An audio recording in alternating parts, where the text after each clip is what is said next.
Boys and girls, I'm on page 19, the Southern Colonies. If you could go there and follow along with me as I'm reading. Learn how to do it right, Mr. Raleigh. Walter Raleigh may not have known the benefits of teaching his men to communicate with the indigenous peoples. His team should have worked peacefully with them. In 1585, Queen Elizabeth allowed Raleigh to send over 100 men from England to Roanoke Island off the coast of North Carolina.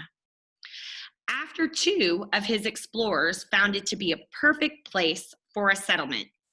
However, they were not friendly with the native people in that area, and Raleigh's men even killed their chief.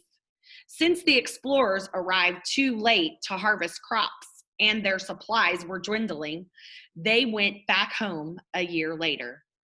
After they left, 15 other men showed up with supplies and stayed in the fort. Raleigh was angry about the desertion and decided to hire Simon Fernandez to transport over 100 more people, including women and children, to start a more permanent settlement close by in Chesapeake Bay. First, he instructed them to check on the men at the fort. John White was put in charge and brought his family along. Upon arrival in 1587, they found out the men in the fort were killed by some of the natives. Fernandez demanded they settle in Roanoke Island instead of Chesapeake Bay because he wanted to get back to a dispute in Europe between Spain and England. The settlers followed Fernandez's orders despite the concern for their fate. Not long after getting settled in Roanoke Island, John White hesitantly left with Fernandez to get more supplies. They arrived in England to find out Spain had invaded England. It took England 2 years to defeat the Spanish, and when White returned to Roanoke in 1590, he had a grave discovery. Nobody was there.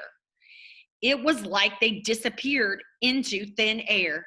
The word Croatoan was carved on a tree nearby. Croatoan was a local tribe. White desperately went to find the Croatoan village, but a hurricane arose, which forced him to return to England. White never got to see his family again because the funds weren't there for more exploration. They called it the Lost Colony. What do you think happened?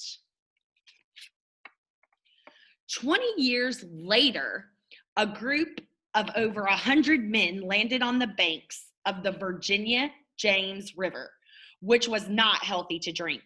They were immediately attacked by some of the natives, but were determined to stay. Their leader, John Smith, ordered them to build a fort for protection.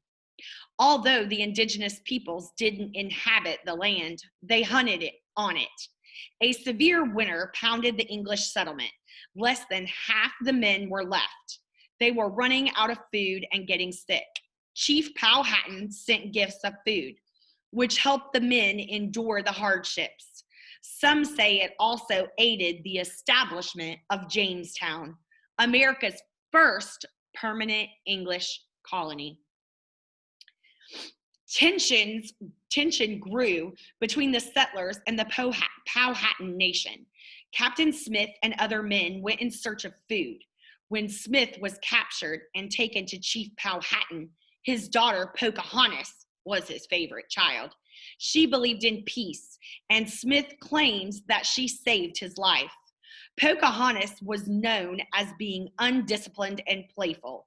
She befriended the Jamestown settlers, brought them food, warned them of ambushes, and taught them many things. The settlers learned to grow tobacco, which turned into a profitable business.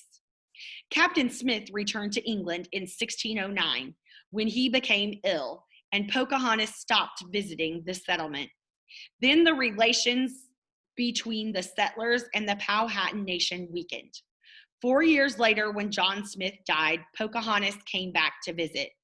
She was imprisoned because her father had captured some of the settlers and the weapons. The settlers moved Pocahontas to another settlement and forced her to convert to Christianity. This is where she met John Rolfe and married him in 1614. Again, she encouraged peace between the English and the Powhatan Nation.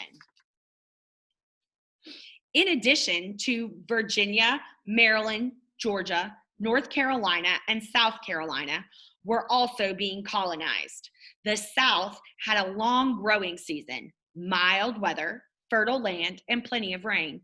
Tobacco, along with rice and indigo used to make blue dye, were the most profitable crops, which resulted in more plantations. 1619 was a big year in Jamestown. The first elected assembly was established. It was called the House of Burgesses. The African American workers, called indentured servants, arrived by boat to work a plot of land to later own it. Other indentured servants came to work to pay for their voyage to the New World. Workers were needed in the southern colonies because they relied on cash crops to boost their economy. Slavery also became prevalent in the South. The settlers in the South first put the natives into slavery, but they started to die off from being overworked and contracting diseases. That is when settlers went to Africa and captured people to work for them against their will. Pocahontas's forever wish was peace between all the people in America.